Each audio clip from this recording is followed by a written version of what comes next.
Hello friends, welcome to BH knowledge. మనకి NET Jalandhar సంబంధించి non teaching జాబ్స్కి నోటిఫికేషన్ అనేది వచ్చింది. ఇలాంటి నోటిఫికేషన్ మనకి నెట్ కురుక్షేత్ర నుంచి కూడా వచ్చింది. దానికి సంబంధించి వీడియో అనేది చేశాను, మీకు ప్రీవియస్ వీడియో చూడండి. అందులో మీకు పూర్తి డీటెయిల్స్ అనేది ఎక్స్ప్లెయిన్ చేశాను. ప్రస్తుతం మనం నెట్ జలంధర్ సంబంధించినటువంటి నాన్ టీచింగ్ జాబ్ సంబంధించి వివరాలు ఈ వీడియోలో చూద్దాం. అండ్ ఎవరైతే ఫస్ట్ నా ఛానల్ చూస్తున్నారో తప్పకుండా సబ్స్క్రైబ్ చేయండి, వీడియోని లైక్ చేయండి, షేర్ చేయండి. అండ్ ఫస్ట్ వచ్చేసింది మనకి టెక్నికల్ అసిస్టెంట్ అనమాట. Civil engineering, computer science, information technology, mathematics, chemical సంబంధించినటువంటి టెక్నికల్ అసిస్టెంట్ జాబ్స్ అనేవి ఉన్నాయి. టోటల్గా మనకి 7 జాబ్స్ అనేవి ఉన్నాయి. ఆ తర్వాత వచ్చేసింది మనకి జూనియర్ ఇంజనీరింగ్ సివిల్ అనమాట, ఒక వేకెన్సీ ఉంది. అండ్ స్పోర్ట్స్ అసిస్టెంట్ సంబంధించి 2 వేకెన్సీ ఉన్నాయి. లైబ్రరీ సంబంధించి 2 వేకెన్సీ ఉన్నాయి.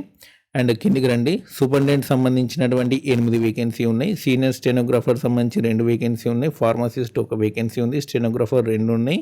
సీనియర్ అసిస్టెంట్ సంబంధించి 4 వేకెన్సీ ఉన్నాయి. అండ్ ఆ తర్వాత వచ్చేసింది మనకి సీనియర్ టెక్నీషియన్ సంబంధించి 7 వేకెన్సీ ఉన్నాయి. అండ్ కిందికి రండి, టెక్నీషియన్ సంబంధించినటువంటి వేకెన్సీ వచ్చేసినైతే మనకి 16 ఉన్నాయి అనమాట. ఓకే. అండ్ జూనియర్ అసిస్టెంట్ సంబంధించి 6 ఉన్నాయి. టోటల్గా 58 సంబంధించినటువంటి నాన్ టీచింగ్ జాబ్స్కి నోటిఫికేషన్ అనేది వచ్చింది. అండ్ దీనికి సంబంధించినటువంటి క్వాలిఫికేషన్ ఏందనేది చెప్తాను చూడండి. అండ్ టెక్నికల్ అసిస్టెంట్ వచ్చేసింది మనకి 30 ఇయర్స్ వరకు కూడా అప్లై చేసుకోవచ్చు. అండ్ మీ క్వాలిఫికేషన్ వచ్చేసినట్లయితే మనకి సంబంధించిన డిసిప్లిన్లో మీరు ఫస్ట్ క్లాస్ బీటెక్ అనేది కంప్లీట్ చేసి ఉండాలి. ఓకేనా. మీరు ఏదైతే బీటెక్లో డిసిప్లిన్ ఉందో దానికి సంబంధించినటువంటి జాబ్స్కి మాత్రమే అప్లై చేసుకోవడం అనేది కుదురుతుంది. టెక్నికల్ అసిస్టెంట్లో మీకు ఈసీ, సిఎస్సి అండ్ ఎలక్ట్రానిక్స్ సంబంధించినటువంటి జాబ్స్ అనేవి ఉంటాయి. ఎవరైతే ఏ డిసిప్లిన్లో చేశారో ఆ డిసిప్లిన్ సంబంధించినటువంటి జాబ్స్కి అప్లై చేసుకోవడం కుదురుతుంది. ముఖ్యంగా ఫస్ట్ క్లాస్లో మీరు బీటెక్ అనేది కంప్లీట్ చేసి ఉండాలి.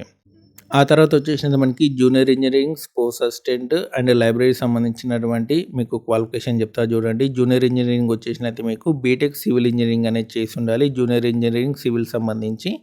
అంతేకాకుండా మనకి స్పోర్ట్స్ అసిస్టెంట్ వచ్చేసినైతే మీకు ఫస్ట్ క్లాస్లో మీరు బీపీఈడి అనేది చేసి ఉండాలన్నమాట. ఓకేనా. Bachelor degree in physical education అనేది చేసి ఉండాలి, అది కూడా ఫస్ట్ క్లాస్లో పాస్ అయ్యి ఉండాలి. ఎవరు? స్పోర్ట్స్ అసిస్టెంట్ సంబంధించి. అండ్ ఆ తర్వాత సంబంధించి వచ్చేసినైతే మనకి లైబ్రరీ అసిస్టెంట్ అనమాట. లైబ్రరీ అసిస్టెంట్ వచ్చేసినైతే మీరు ఫస్ట్ క్లాస్లో డిగ్రీ అనేది పాస్ అయ్యి ఉండాలి. అండ్ ఆ తర్వాత బిఎల్ఐసి అనేది కంప్లీట్ చేసి ఉండాలి. ఓకేనా. అండ్ ఆ తర్వాత వచ్చేసినైతే మనకి అండ్ లైబ్రరీకి సంబంధించి ఎటువంటి ఎక్స్పీరియన్స్ అవసరం లేదు. అండ్ జూనియర్ ఇంజనీరింగ్ సివిల్ సంబంధించి ఎటువంటి ఎక్స్పీరియన్స్ అవసరం లేదు. అండ్ స్టూడెంట్స్ అసిస్టెంట్కి కూడా ఎటువంటి ఎక్స్పీరియన్స్ అనేది అవసరం లేదు.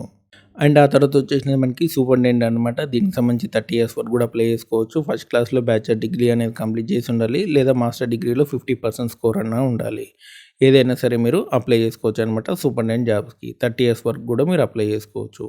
అండ్ కిందికి వచ్చేసినైతే మనకి అండ్ ఆ తర్వాత సీనియర్ స్టెనోగ్రాఫర్ అనమాట. 33 ఇయర్స్ వరకు కూడా అప్లై చేసుకోవచ్చు. 10th క్లాస్ అనేది పాస్ అయ్యి ఉండాలి. అండ్ మీకు స్టెనో అనేది వచ్చి ఉండాలన్నమాట. అండ్ ఆ తర్వాత ఫార్మసిస్ట్ అనమాట. 27 ఇయర్స్ వరకు కూడా అప్లై చేసుకోవచ్చు. అండ్ ఇంటర్ తర్వాత మీరు 2 ఇయర్స్ డిప్లొమా అనేది చేసి ఉండాలి, ఫస్ట్ క్లాస్లో పాస్ అయ్యి ఉండాలన్నమాట. లేదు అనుకుంటే మీరు బీఫార్మసీ చేసినా సరే అప్లై చేసుకోవచ్చు. అండ్ ఫార్మసీ కౌన్సిల్లో రిజిస్ట్రేషన్ అనేది కంపల్సరీ చేసుకొని ఉండాలి. అండ్ స్టెనోగ్రాఫర్ వచ్చేసింది మనకి 27 ఇయర్స్ వరకు కూడా అప్లై చేసుకోవచ్చు. ఇంటర్ కంప్లీట్ అయ్యి ఉండాలి, షార్ట్ హ్యాండ్ అనేది వచ్చి ఉండాలి. అండ్ ఆ తర్వాత సీనియర్ అసిస్టెంట్ వచ్చేసినైతే మీరు 33 ఇయర్స్ వరకు కూడా అప్లై చేసుకోవచ్చు. ఇంటర్ అనేది కంప్లీట్ అయ్యి ఉండాలి. అండ్ 35 వర్డ్స్ పర్ మినిట్ సంబంధించినటువంటి టైపింగ్ స్పీడ్ అనేది ఉండాలి. టైపింగ్ సర్టిఫికేట్ అవసరం లేదు, టైపింగ్ స్పీడ్ ఉంటే సరిపోతుంది. ఓకేనా. అండ్ ఆ తర్వాత సీనియర్ టెక్నీషియన్ వచ్చేసినైతే మీరు 33 ఇయర్స్ వరకు కూడా అప్లై చేసుకోవచ్చు. ఇంటర్ కంప్లీట్ అయినా మీరు అప్లై చేసుకోవచ్చు, కానీ 60% స్కోర్ అనేది ఉండాలి. అండ్ అంతేకాకుండా ఐటీఐ చేసినా మీరు అప్లై చేసుకోవచ్చు, కానీ ఐటీఐలో సంబంధించిన డిసిప్లిన్లో మీరు ఐటీఐ అనేది కంప్లీట్ చేసి ఉండాలన్నమాట, సీనియర్ టెక్నీషియన్ సంబంధించి. ఓకే. అండ్ ఆ తర్వాత టెక్నీషియన్ వచ్చేసినది మీరు 27 ఇయర్స్ వరకు కూడా అప్లై చేసుకోవచ్చు. అండ్ ఇది కూడా ఇంటర్ చేసిన వాళ్ళు అప్లై చేసుకోవచ్చు అనమాట. అండ్ ఇందులో కూడా మీకు ఐటీఐ వాళ్ళు అప్లై చేసుకోవచ్చు. సంబంధించిన సబ్జెక్ట్లో మీరు ఐటీఐ అనేది చేసి ఉండాలి. అండ్ ఆన్లైన్ అప్లికేషన్ వచ్చేసినైతే మీకు ఆల్రెడీ స్టార్ట్ అయిపోయిందనమాట. 27/09 వరకు కూడా అప్లై చేసుకోవచ్చు. అంటే 27 సెప్టెంబర్ వరకు మీరు అప్లై చేసుకోవచ్చు. అండ్ దీనికి సంబంధించినటువంటి ఫీ వచ్చేసింది మీకు ఓసీ, ఓబీసీ వాళ్ళకైతేనేమో 1500 అండ్ ఎస్సీ, ఎస్టీ వాళ్ళకైతేనేమో 1000 రూపీస్ అనేది ఫీ అనేది పే చేయాల్సి ఉంటుందన్నమాట. ఓకే. సో ఇదనమాట మనకి నెట్ జలంధర్ సంబంధించినటువంటి జాబ్ వివరాలు. అండ్ మీకు నోటిఫికేషన్లో ఎగ్జామినేషన్ ప్రాసెస్, సిలబస్ సంబంధించినటువంటి డీటెయిల్స్ కూడా ఉన్నాయి. దానికి సంబంధించిన లింక్ అనేది మీకు డిస్క్రిప్షన్లో ఇస్తాను, చూసుకోండి. ఇలాంటి అప్డేట్స్ కోసం మన ఛానల్ తప్పకుండా సబ్స్క్రైబ్ చేయండి, వీడియో లైక్ చేయండి, షేర్ చేయండి. Thanks for watching.